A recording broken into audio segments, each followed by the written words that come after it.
Hi, welcome to the Citi Sports Roundup. It's another Friday, and we are here to run you through all the big things that's been happening across the world of sport in the last, 6 or 7 days. My name is Nathan Carl. Many thanks for joining us. If you have anything to share with us, you can send us a WhatsApp message on the number 0550-585832,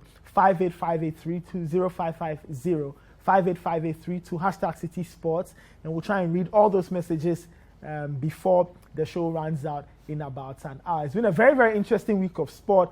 Preseason stuff happening in terms of the Premier League teams. Teams are still acquiring players here and there. The World Athletics Championship is beginning to take shape. The gold medals are being handed out. We'll talk a lot about that particular competition and so much more. We'll take a very quick break. When we come back, I'll introduce my guests and we start rolling. This is the Citi Sports Roundup on Citi TV. We'll be right back. Don't go anywhere. Welcome back. This is the Citi Sports Roundup on Citi TV. My name is Nathan Carl. Let me introduce my guests for today. Susu Graham. Hi, Susu. How are you doing? I'm fine, thank you. Great stuff. And Emmanuel Nubo is here. Emmanuel, how are you doing? It's Friday. It's Friday. Alrighty, let's begin with the most recent, really, from last night in Rabat, Morocco. It was the CAF Awards for 2022. They were awarding those who stood out and performed really well in 2021. And no surprises that the biggest award went to Senegal and now Bayern Munich forward Sadio Mané. Sadio Mané picking up the award, and he was named the CAF Men's Footballer of the Year 2022. What did he do? He helped Senegal win their very first AFCON, and then also helped Senegal qualify for yet another World Cup. And there you can see Sadio Mané sharing a few thoughts with some of the journalists who had arrived, some of the dignitaries, some of the people who were there to celebrate the greatness of African football. So let me start off with you. I bet there were no surprises there when the final shortlist came out. Oh yeah, I mean, these are the top performing players in Europe, you know. And that Liverpool becoming the kind of team of Africans is not something we expected, you know, with Mane and Salah that starring, and even Naby Keita coming in there once in a while. So it's very nice to see. But, you know, the AFCON was always going to play a big role in this. And Mane winning the AFCON was super important, and it just showed that he won the award. Salah probably had the better individual season, but in these things, team success matters. And unfortunately for them, they fell at the final hurdle twice. Maybe if they had won the World Cup qualifier, you know, it might have balanced out, but, you know, they basically went 2-0 they lost 2-0 against Senegal in the grand scheme of things. So it wasn't meant to be for Salah, but he has one already, so it's fine. All right. Emmanuel, your thoughts on the Sadio Mané winning probably the biggest individual award probably of his career? And I think this one would even mean more important to him, seeing that they won the AFCON, their first AFCON for their country. And I'm super happy for him too, because he didn't start the season so well. He goes to the AFCON, arguably the best player in his team. Maybe you can argue him and Mendy. And then with everything he won for Liverpool, you cannot ignore that fact. But I'm really happy for him. And it looks like things are falling in sync for him. He has made his name at Liverpool, made his name for his country, qualified them to the World Cup. He's now the main man at Bayern Munich. So it looks like everything ended with a silver lining for him. Okay, all right. So Sadio Mané picking up the biggest award. There were other award winners, though. Asisato Charla of Nigeria winning the Women's Player of the Year. And Ghana's own Evelyn Bedu. She picked up 2 awards, the CAF Interclub Women's Player of the Year and the CAF Young Women's Player of the Year. Guys, that's huge for Evelyn Bedu. Yeah, and I think it should be an indication to our leaders, especially the football people, to invest more into women football. We saw how well they played at the Women's AFCON, the maiden one. They placed second. And you can see that the talent is there. Should there be more things, should more things have been in place for them, it would have worked out. We shouldn't wait for philanthropists and, let's say, some of the big men, president, vice president, to come in to dole out monies before these people are well prepared. Structures should be put in place so that we catch up to the women's game. I think 2 weeks ago we were looking at the AFCON highlights from the women's, and then the Euros is also going on. And if you look at the quality in play and some of the goals being conceded, some of the goals being scored, you see there's a huge disparity. And we really need to put our acts together, set up and put structures in place, because there's a lot of talent here, and we need to put the ladies on the world map and set them out right. All right, so Evelyn Bedu winning 2 big awards there. These days she plays in Norway, so we wish her the very best. We'll see how she fares in Europe. The other winners, Senegal National Team of the Year, Wydad Casablanca was the Inter-Club Team of the Year, and a few other awards. Ghana's Kamaldeen Sulemana, he missed out on the final shortlist for the CAF Young Player Award in terms of the men's category. So he missed out there. Pape Matar Sarr of Senegal, he won that particular award. Aliou Cisse won the Coaches Award for the men's category, and Desiree Ellis won the award for the female category. So it looks like there were a lot of Senegalese on the podium during the event. They won a lot of the big awards. Well, I guess it comes to winning the AFCON. As you expected, the CAF awards were heavily biased towards the AFCON, and it's only right because it's a CAF award. And maybe if you do well in continental competition for your club, then it might balance it out and they might consider you. But we should may have club form be 30%. Just because you do well for your club, it should be 30% of winning a CAF award. It's about you doing World Cup qualifiers, CAF qualifiers, the AFCON itself. I just feel it's more in the spirit of the award because there's European awards. They have the Ballon d'Or, you have Premier League players, you have and what have you for those club things. So let's give some awards. Let's give our CAF players some awards because some of them might not play for such big clubs. So you might not even see them, they might be playing in smaller leagues. So they are not getting Ballon d'Or consideration, but they come and perform for their nation. So let's give them that respect and reward them for that. Okay, all right. So the CAF Awards coming off brilliantly in Rabat, Morocco. All right, let's move on. Let's cross the pond. Let's get to the United States where teams are preparing. I don't know if that's the new hotspot for a lot of the Premier League teams. They love going stateside. A lot of them are there. Some are in Australia as we speak. And let's begin with Chelsea. They are still in the market trying to add more defenders to their ranks. Remember that they've made a few acquisitions. They brought in Raheem Sterling. They brought in Kalidou Koulibaly. The reports are that Jules Koundé of Sevilla is on his way to Chelsea, if you choose to believe all the reports. Chelsea took on Charlotte, and let's see how that game played out when Chelsea faced Charlotte in the US in a preseason encounter. All right, Chelsea not doing great with in the penalty shootout, but it really won't matter. The point is it's preseason. They are trying to get into rhythm and pick up some good form ahead of the start of the new Premier League season. Emmanuel, very interesting result there. Chelsea going on preseason, playing a penalty shootout. I mean, your thoughts general on the performance. We'll get into. I think Gallagher's technique was more interesting, but then again, it's just preseason. But for Chelsea, there are rumors about Koundé and all those things. So for me, looking at, let's say from an analyst point of view, there have been rumors of some players leaving. You'd want to see who is leaving and who is staying. Then it gives you a fair idea of the one squad. of the players who was tipped to leave, Hakim Ziyech, was in there. We saw him. He's in there.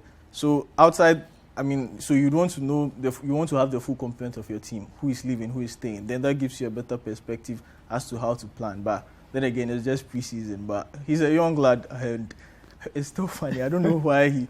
But I mean, in modern days, when you want to take penalties like that, you really have to sell it well because keepers are beginning to get smart. Yeah. They don't move on to the last moment. But then he's young and he will learn. But as for the results, it's just preseason and it's just one of those things. Okay. So very.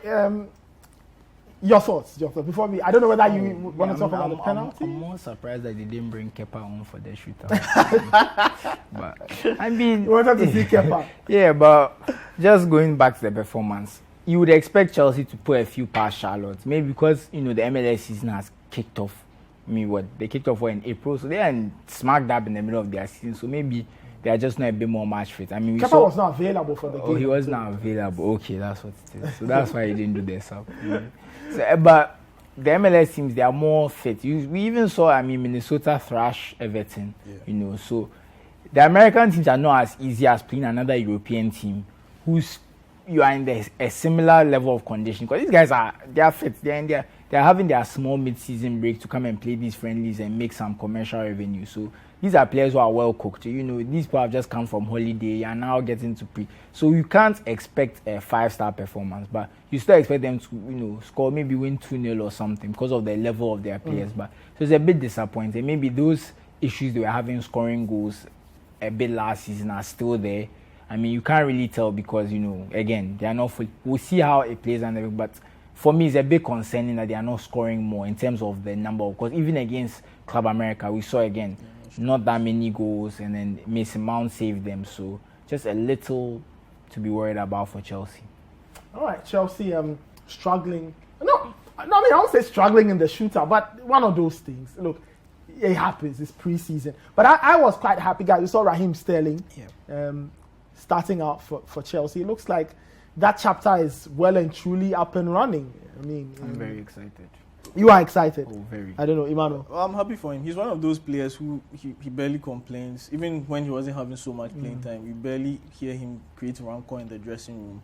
He's as professional as they come, and he's as fit as they come. And if Chelsea can deploy him well into their system, I think you have a terrific season. I think Raheem Sterling's public perception shows the power of journalism, because this is someone you can't even pin a scandal on him. Exactly. But there's this negative connotation because of some of the stories you hear about and that kind of stuff. So it's very interesting, and we'll see how he does now that because at this point, I think his issue at City is he wanted to be one of the main men, if not the main man, one of the main men. And now at Chelsea, you get that chance. And there were seasons he was scoring 17, 18 goals from wide, which is very impressive. Yeah.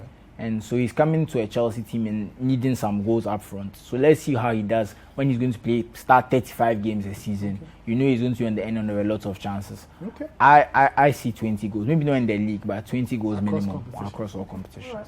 Chelsea managing to put a performance out there. Yes, he may not have gone too well in terms of the penalties, but I don't think Gallagher will be tasked to take a penalty for Chelsea in the coming season. So not a lot to worry about there. Let's move on. Let's talk about Arsenal. They are also rebuilding their team. They've been signing. It looks like Alexander Zinchenko is going there as well. In the interim, though, Arsenal had a game against Orlando City. All of that in the USA. Let's see how that game played out. All right, Arsenal winning by 3-1? I believe that was the final score. 3-1 final score. Gabriel Jesus scoring for Arsenal. It looks like he's beginning to settle in. It's beginning to look good, the purchase. We'll see how he fares in high competition, but so far in pre-season, it's looked good. Oh, I mean, so far he's been the savior that they thought he would be.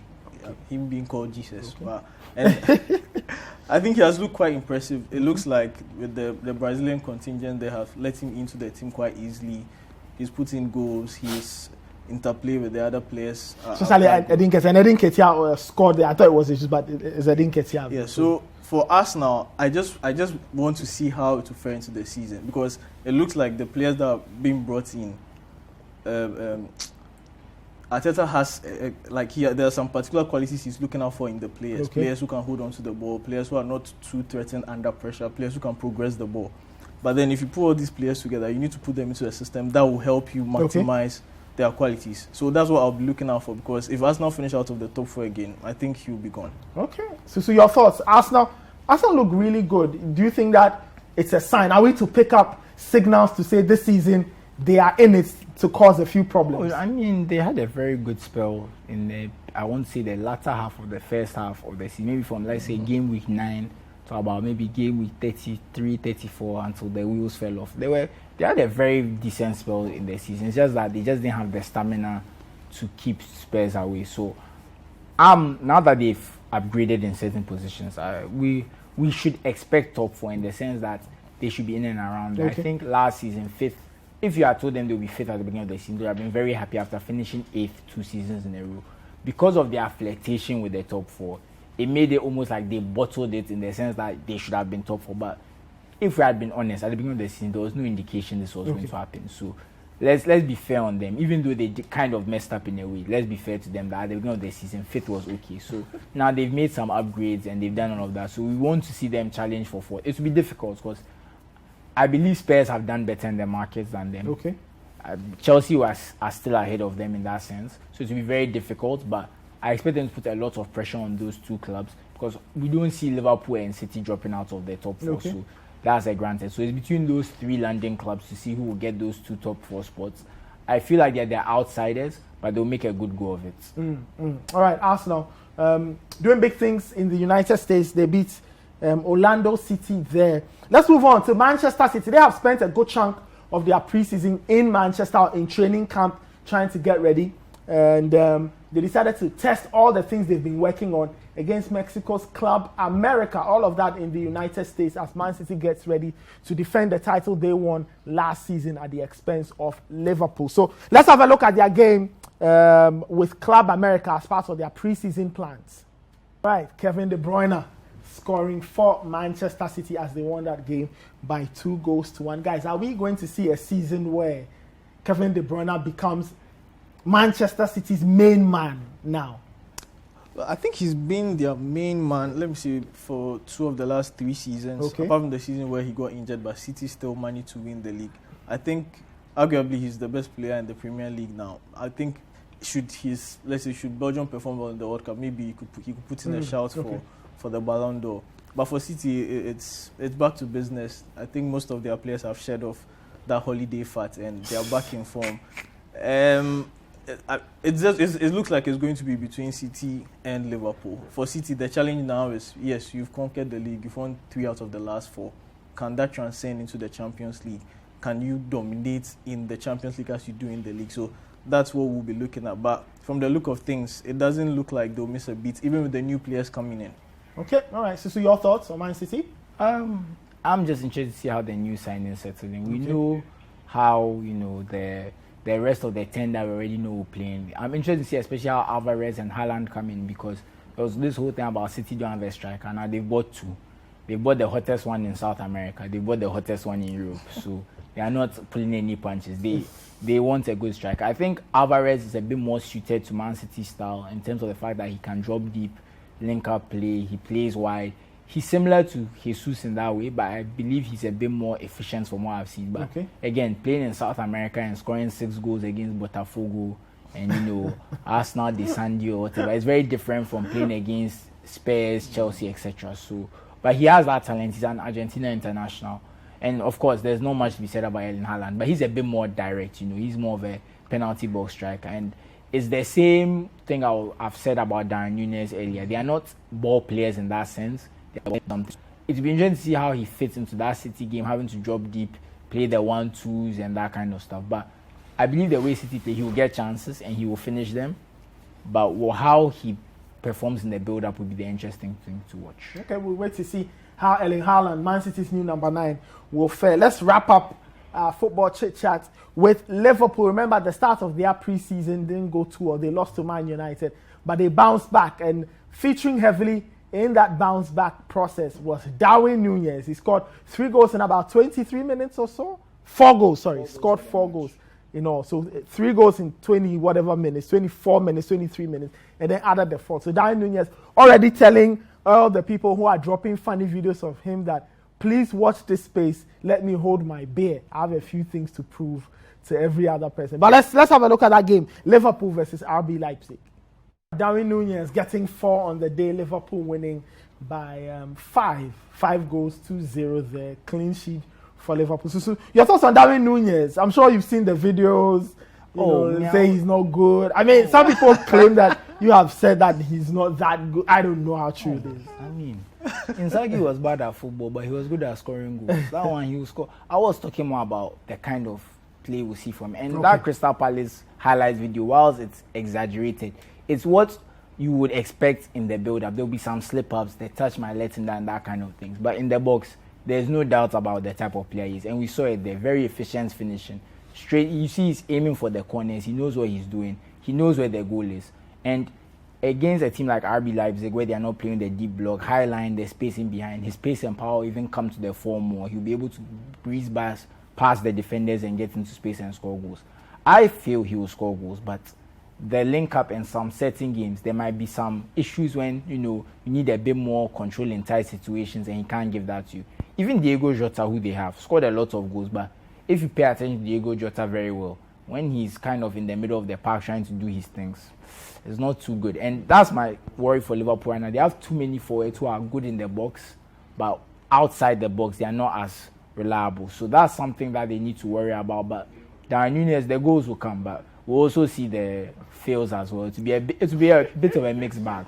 I mean, if you say fails, in which sense? Missing chance? Of course, strikers miss chances. Not the missing chance. I mean, the kind of the poor touches, that kind of stuff. But then again, it will be just more than if you were to compare him to Mane, Firmino, that kind of thing. It's a comparison thing. It's not to say that he shouldn't play. I think there's some people think that I'm saying that he's bad, they shouldn't have bought him.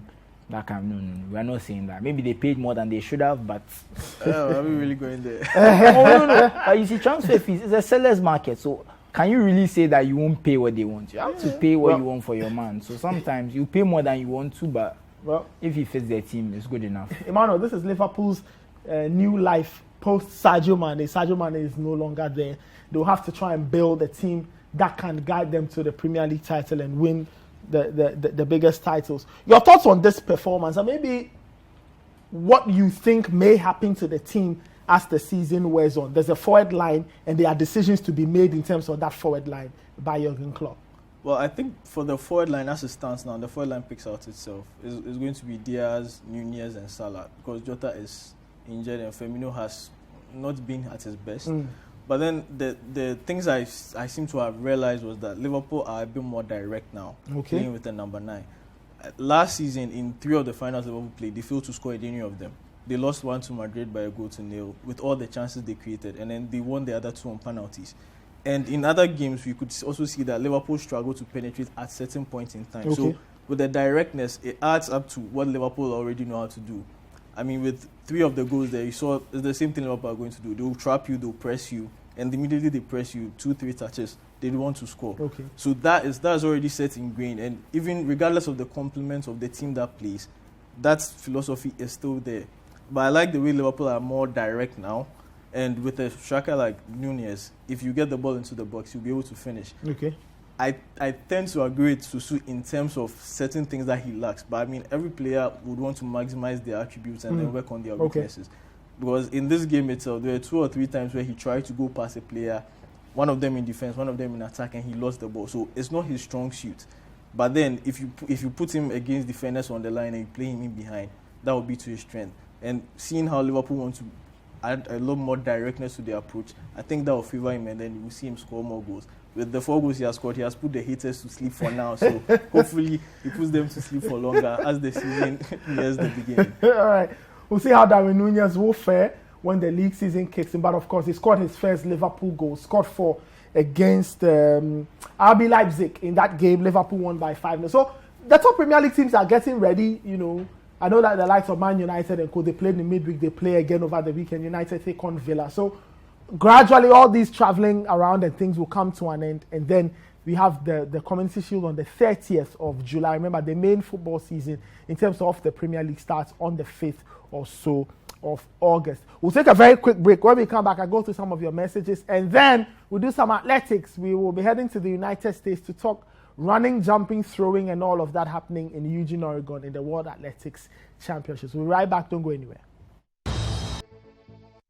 Welcome back. This is the Citi Sports Roundup on Citi TV. My name is Nathan Cross. Graham and Emmanuel Nubo are my guests for the afternoon. We'll do some athletics in a bit. But guys, let's wrap up the conversation on preseason games and all of that. We know that, yes, it may mean nothing in terms of the results and all. But how much confidence do you guys think teams take from winning preseason games? I mean, do you think that they look at the score and say, oh, we scored 5, we are happy? Or they look at other things that rather excites them? Well, I think from the coach's point of view, they may say the results don't matter so much because there are things they are trying to look out for.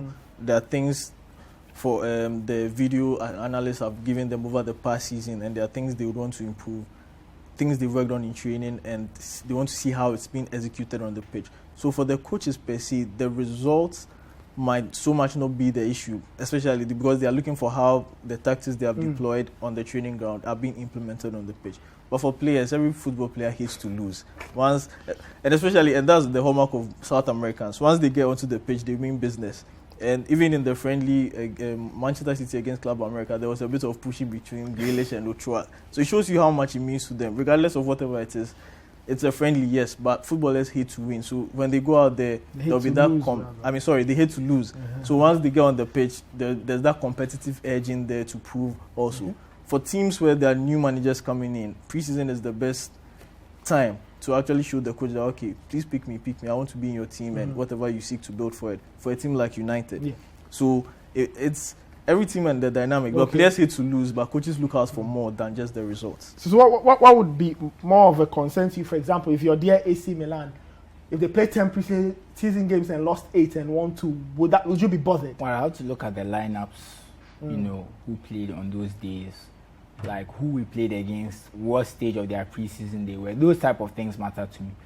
In the case of a team like AC Milan, we have a settled coach. We've had a settled squad. Exactly. We've just won the league. I want to see how the new players are integrating. So for me, I wouldn't be looking too much at the results. If we buy, I don't think we've bought anyone yet. I can't quite remember. But if we had bought a new striker, let's say, and he couldn't hit the target to save his life in any of those preseasons, I would be concerned. But if we have not bought anyone, I'm just thinking to myself, have this squad lost motivation? So every situation needs nuances. Okay. So a good example is Manu. Manu, if you notice, very strong lineups. He's trying to get his patterns, figure out his first team. With Klopp, you can see that there's a bit of mixing and matching. He's trying to see which of the squad players might be able to take the next step going into the season. So because for him, he already has a set way of doing it. So, and maybe bedding in Darwin Núñez is a concern. But even if you look at the goals he was scoring, you could see his teammates were really eager to feed him in the box to kind of get his confidence up, those type of things. So every team and their kind of mission in preseason. But the main thing is get fitness, improve understanding, try some new ideas, and that kind of stuff. All right. The teams and their preseason tours will continue. There are lots more teams in the US. Some are in Australia. Others will get ready. The Community Shield will be played on the 30th of July, which is not too far away from now, actually. That's between Liverpool and Manchester City, league winners versus FA Cup winners. And then the Premier League season will kick on from there. We'll have all of that for you on this network, all the things that's around the Premier League, like the preview show and all of that. And the live radio commentary also returns. All right, let's move on. Let's talk some athletics now. And it's really, really, really interesting what is going on in the United States. And it's the World Athletics Championships in Eugene, Oregon. That's, some people describe the place as the Mecca of world athletics. And it's a very, very significant place in the athletics story. That's where the World Championships are happening. And the medals are being won left, right, and center. Very interesting stories, very interesting races, and all of that we are seeing. Let's have a look at the men's 200-meter final. Remember, they started from the heats to the semis. Now they got into the final. 8 or so men, some of the best across 200 meters. Let's see how that race turned out when the men's 200-meter final happened on the tracks of Oregon or Eugene, Oregon in the World Athletics Championships. Noah Lyles with the rod there, ripping up his jersey and feeling really cool. He's the king over 200 meters. So that was a very fast race, 19.32 seconds. The third fastest time in history in terms of the 200 meters. Yeah, and you could see it looked like the third fastest time of all time, the way there was such a gap. There was no one near him. It was like he was running his own race, It's like he was racing against himself. The rest of them were just there to accompany him. And it was great to see, we need to move on. I mean, we are moving on from the era of the Usain Bolt and co. He had so many records. So it's good to see people getting close to these records and hopefully break them. As much as we love Usain Bolt, look, my dog is even in Bolt. That's how much I love Usain Bolt. We want to see new people win things, break records, and do that kind of stuff. So it's great to see Noah Lyles run such a good time. It was a great run for him, and there was so much power and consistency in his run. You could just see the pace, the strides. It was great to watch, and I think maybe he should have kept the jersey for sentimental reasons. But yes, he was just too excited. I guess he was just overcome by emotion. Man, that was when you look at it individually, to run 19.32 in a final of a 200-meter event. That's huge. And we watched the clip. The power, as you mentioned, the power and consistency. It was just a blistering race from start to finish. I think the commentator at the end captured it perfectly, and it was quite a good race. You could see that he really meant business, especially because he didn't win in Tokyo. He's already a world champion. He wanted to repeat and prove himself again. But then the interesting thing is that he's the fastest to run that time in America. He breaks a record which is nearly as old as him, which was set by Michael Johnson. So it was a great run. I mean, everything shows. And as Susu also said, it looks like we are moving away from the era of the Bolts, the Blakes, and all those people. And the Americans seem to have taken the fall as always. I mean, it used to be them, then the Jamaicans came in and took the mantle. Now it's slightly going back to America, as they've proven in this. I think they won first, second, third. Yeah, 1, 2, 3 in the 100, 1, 2, 3 in the men's. So it's a clean sweep. Yeah, so they've shown that they are back in business, and I'm very happy for them, man. I mean, it's interesting, guys, seeing this new crop of US athletes. They were not even when, of course, some of them made headlines as younger athletes, but you find that all of them almost suddenly have become probably the most important weapons the Americans will have heading into the next games, the next Olympic Games in Paris in about 2 years. And of course, form, those kind of things will take. But these guys look really, really up for it. So they look really up for it. Oh yeah, I mean, and Americans, they are very patriotic. They have a chip on their shoulder. They always feel like they're the best in the world. So having Usain Bolt and the other Jamaicans kind of starting from Asafo Powell, it must have really hurt because Tyson Gay and Gatlin tried their best, but they couldn't knock Bolt off his perch.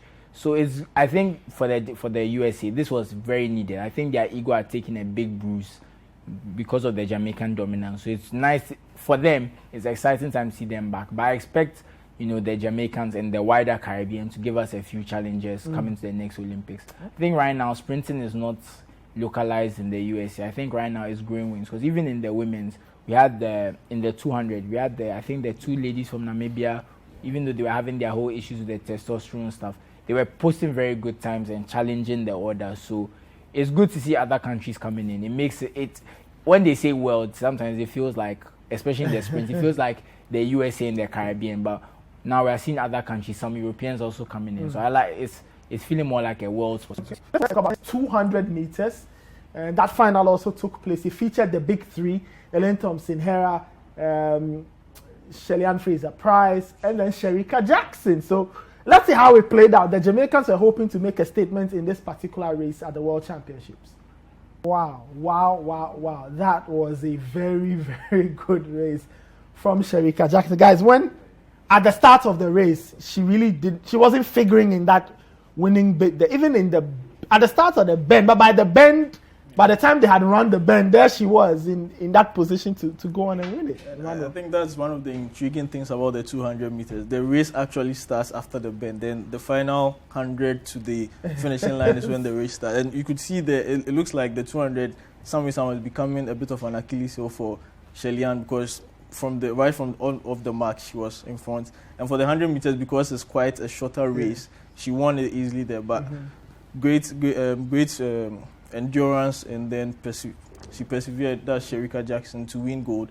It looked like they were leaving her out of the party, but then she also picked gold in the 200, while Shirley-Ann picked it in the 100. But I think it's becoming like it's a competition between the Jamaicans. So the race is being run between the three of them, and the rest are just trying to catch up. But it's really impressive to see. So it was a very disappointing outcome for Ellen Thompson-Herah. Yeah, I really expected more. I thought she would bounce back from the 100 and do something, but it looked like Shericka Jackson, wanted to show.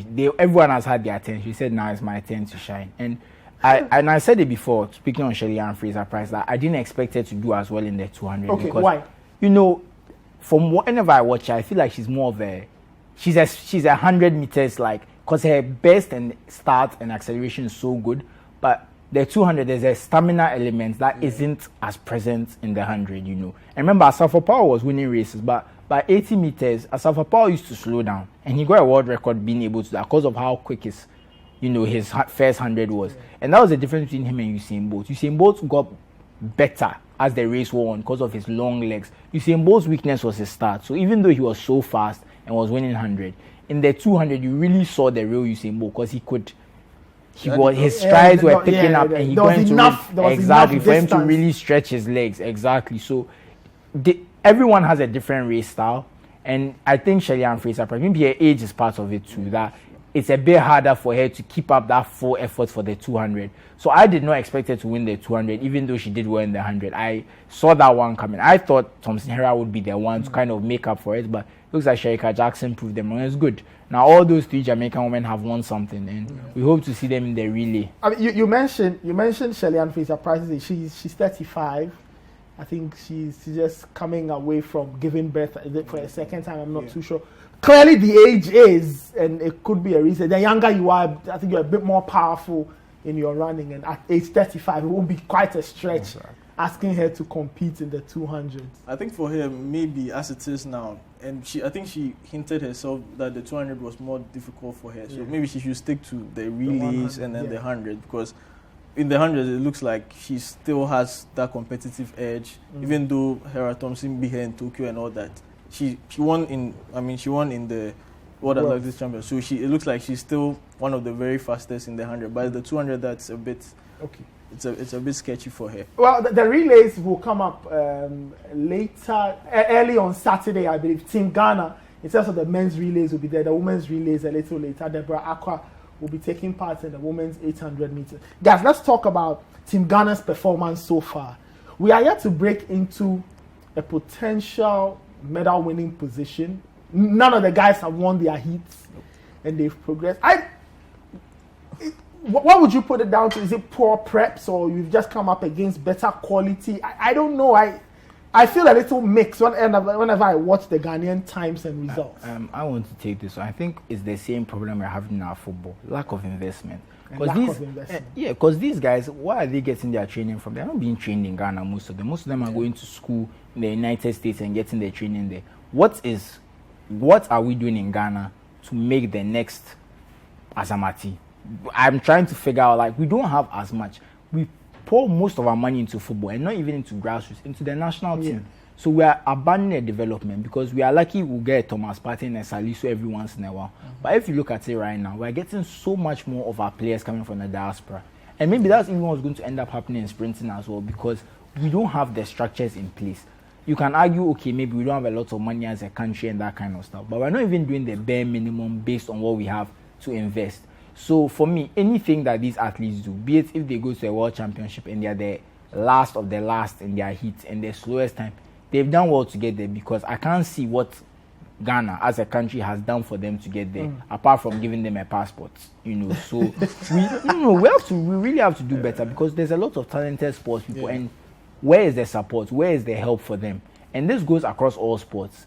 I mean, athletics is the most glaring example, because these people have talent and they go abroad, and some American university owns their talent, because American universities want to win NCAA.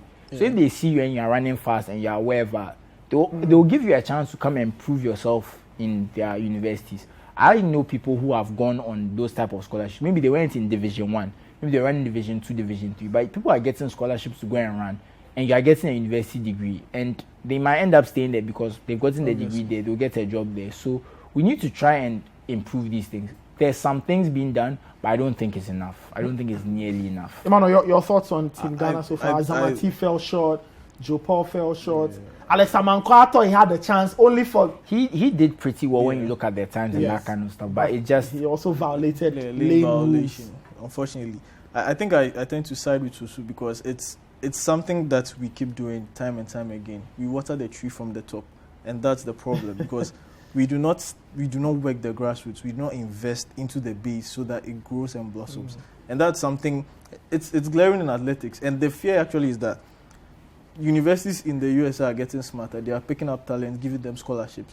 Very soon, they'll offer nationality and those kind of things. And then we'll be losing that one too. You would have Ghanaians with Ghanaian names running for other countries. And I think the nationality thing, just to cut you in, if you look at the 5,000 and 10,000 meters, you have all sorts of people from Kazakhstan, Azerbaijan, Bahrain. These are Kenyans and Ethiopians who have switched, because maybe the Ethiopian field is big, but there's also the fact that maybe you are the 10th best in Ethiopia. You go to Kazakhstan, you are clearly first, and there's that investment. So it's something we have to really take a look at.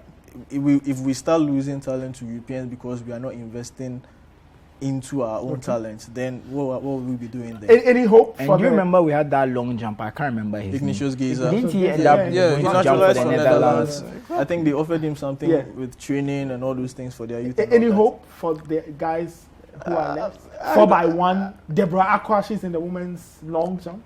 I think for the 4x100, probably because we are in a faster heat, we are running in the US, so I would say we should better our time. I don't see us qualifying. Because if you run in a faster heat, there's a tendency that you probably make up the time. As to whether we'll make it, I'm honestly, not so sure. The relay is one of those ones, because it's more likely that when you look at the talent we have, we're not the best in the field. But the relay is the type of thing, people make mistakes, people drop the baton, people step on the line, people do changeover violations. So there's always that chance in the relay. It's the most random, event in athletics. In that you can have a crop of 4 very good runners and who just have no chemistry. Because even I heard an interview with Shirley-Ann Fraser-Price where she claimed That because you can't verify that the Jamaicans don't No, but practice. she said it herself. So. Yeah, I mean that's why I said maybe it's mind games, so you never know. Well, it could But be. you know, if you don't practice there really, you are not going to be very good at it. Yeah. So there's all those things, and I think these guys, they are they practice there really, they are friends, they train together, and that. So that could be an advantage for us. That bond they have. Okay. But aside that, like I said, you said we water the tree from the top. So once we are not investing the grassroots, I don't want to see people saying that Asamati should have at least got to the semi. No. You haven't done anything for him to be placing demands on his performance. Okay, all right. We'll see how Team Ghana fares. Early Saturday morning, they'll be running at about very early, almost 1 a.m. See how they run really and see how well they perform. Emmanuel thinks that look, go and better your time because you might not win anything. But we'll see how it goes. Anyway, we are back next Friday with a lot more. Emmanuel, thank you. Susu, thank you. That has been our show. This is the Citi Sports Roundup. We are back next Friday. We'll be prepping for the season. Remember that the season will kickstart on the 5th of August. So already the time for preseason and everything is over. The break is over. The drought is over. We'll get to enjoy football once again. But we'll be back next Friday to serve you more. And please keep watching Citi TV. My name is Nathan. Have a super weekend. Take care and bye-bye.